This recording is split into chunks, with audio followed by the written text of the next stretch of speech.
28 मई को राजधानी दिल्ली के मॉडल टाउन इलाके के विजयनगर का एक वीडियो जो था वो सोशल मीडिया पर काफी वायरल हुआ था। उस वीडियो के अंदर कुछ लोग एक शख्स को पीटते हुए नजर आ रहे थे। आपको बता दें जो वीडियो था वो इस दुकान का था। दरअसल इस दुकान के अंदर एक शख्स था जिसका नाम चमन कुमार था और उसके ऊपर यह आरोप था कि वो यहाँ पर गाय का मांस बेच रहा है। दरअसल एक 15 साल का जो लड़का था वो यहाँ पर मीट खरीदने के लिए आया था। उसने 400 रुपए प्रति किलो के हिसाब से यहाँ से कुछ मांस खरीदा और उसके बाद उससे कुछ शक हुआ। इसके बाद उसने इस मामले की जानकारी पुलिस को दी। पुलिस के अलावा स्थानीय लोगों को भी जानकारी मिली और जब लोग यहां पर पहुंचे तो काफी हंगामा हुआ।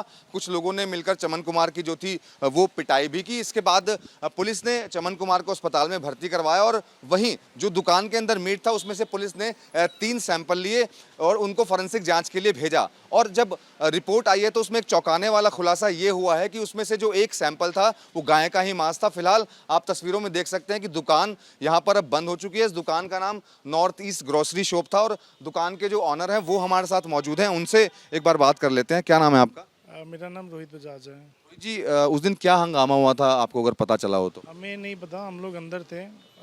जब बाहर हंगामा हुआ तो हम लोग आए कि क्या हुआ है, तो पता लगा कि किसी ने रिपोर्ट करी है कि गाय का मीट बेच रहे थे। अब उस समय पुलिस वाले भी आए थे, उन्होंने भी बहुत कोऑपरेट किया, उसको हॉस्पिटल लेके गए और उसके बाद सैंपल के लिए फॉरेंसिक की टीम आई थी, लेट नाइट आई थी, रिपोर्ट लेके गई। बट रिपोर्ट में क्या है मुझे अभी तक कुछ नहीं पता था, क्योंकि मैंने कई बार जानने की कोशिश की तो मेरा राइट नहीं था, क्योंकि मैंने एक शॉप अपनी रेंट पे दे रखी थी। रेंट पे देखो सभी देते हैं, कोई मैंने अकेले नहीं दी थी। और मैंने उसको उसी टाइम बोल दिया था कि मैं आपसे अपनी शॉप खाली करवाऊँगा, क्योंकि मैं नहीं चाहता कि आप यहाँ पे, मुझे पता भी नहीं था कि वो ये चीज़ कर रहा है, क्योंकि उसने पीछे डीप फ्रीज रखा हुआ था। डीप फ्रीज में वो क्या, अब आप किसी की काउंटर पे नहीं जा सकते, अब आप किसी के शॉप पे, आपने ठीक है आपने प्रीमिसेस दिया हुआ है अपना, बट आपका इतना राइट नहीं कि आप उसके प्रीमिसेस में जाके उसके देखें क्या कर रहे हैं। हम जब भी जाते थे ठीक है नॉर्मल रहता था कि कुछ नहीं है, बट हमें नहीं पता था कि वो काऊ का मीट बेच रहा है। वो एक गलत चीज़ है, हम भी उसके खिलाफ़ हैं। हम भी नहीं चाहते कि एक कॉलोनी के अंदर ये चीज़ होनी चाहिए। अगर आप बेचना है आपने तो आप लाइसेंस लीजिए, सबकी चीज़ें।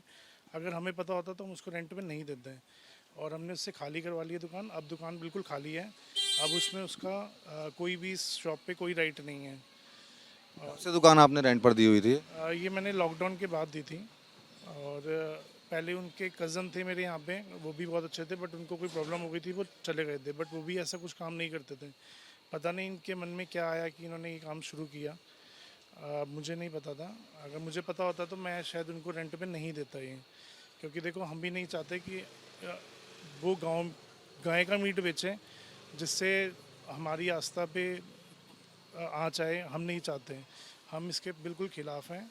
हम ये चाहते हैं कि उस पर जो भी पुलिस अपने हिसाब से जो कार्रवाई करेगी वो करेगी। जो अगर उसने गलत किया है तो, अगर टेस्ट रिपोर्ट्स कह रही हैं उसने गलत किया है तो जो भी उसको सज़ा वो मिलनी चाहिए। इलाके के और भी लोग हमारे साथ मौजूद हैं। क्या नाम है आपका? गुरचरणजीत सिंह। गुरचरण जी कब से आप इस शॉप को देख रहे थे? एक तकरीबन 2-3 साल से है दुकान। तो पहले तो नाम तो उसने ग्रोसरी शॉप रखा हुआ था, पर पता नहीं कि अंदर ये बेचता था क्या करता था, तो अंदर डीप फ्रिज वगैरह रखा हुआ था उसने। तो जब उस टाइम सिमर एक यहाँ का लोकल कॉलोनी का लड़का है, उसने आके देखा तो काऊ का मीट बेचता था, पक्की बात थी। फिर अब फोरेंसिक रिपोर्ट में भी उसका आ गया, तो ये बात तो गलत है। अब उसने रातों रात सारा अपना सामान हटा लिया, खाली करे चला गया। बेसिकली वो यहाँ का रहने वाला नहीं था, नेपाल का रहने वाला था। उसका नाम था चिमन कुमार और बुराड़ी में ही रहता है। अब मालूम नहीं क्या पुलिस ने क्या कार्रवाई करी उस पर। और वो सबसे बड़ी बात ना, वो लोकल कस्टमर अटेंड नहीं करता था, वो बेसिकली स्टूडेंट के साथ ही डील करता था। वो स्टूडेंट के साथ ही डील करता था। अब हम लोग भी जाते थे कि ये है, तो कई बार हमें भी क्लियर मना कर देता है, जबकि हम ऑनर हैं शॉप के, तो हमें लगता था कि यह चीज़ सामने पड़ी है और हमें मना कर रहा है। किस वजह से मना कर रहा है वो नहीं पता। अब उसके मन में क्या थी क्या नहीं थी मुझे नहीं पता। बाकी हमने अपना प्रीमिसेस उससे खाली करवा लिया। हम नहीं चाहते कि वो इस तरह का घिनौना काम करें। ये दुकान के मालिक थे जिनका साफ तौर पर यह कहना है कि जब उन्हें इस मारपिटाई की जानकारी मिली और इस तरीके का इशू बना तो तस्वीरों में आप देख सकते हैं कि दुकान को अब खाली करा लिया गया। दुकान इस वक्त बंद है और आपको बता दें कि चमन कुमार को पुलिस ने गिरफ्तार कर लिया है। फॉरेंसिक रिपोर्ट में ये पुष्टि हुई है कि वो गाय का ही मांस था। अब पुलिस ये पता करने की कोशिश कर रही है कि आखिरकार कब से वो गाय का मांस बेच रहा था और ये गाय का मांस वो कहाँ से ला रहा था। कैमरामैन प्रवीण दीक्षित के साथ मनोज वर्मा, एबीपी न्यूज़, दिल्ली।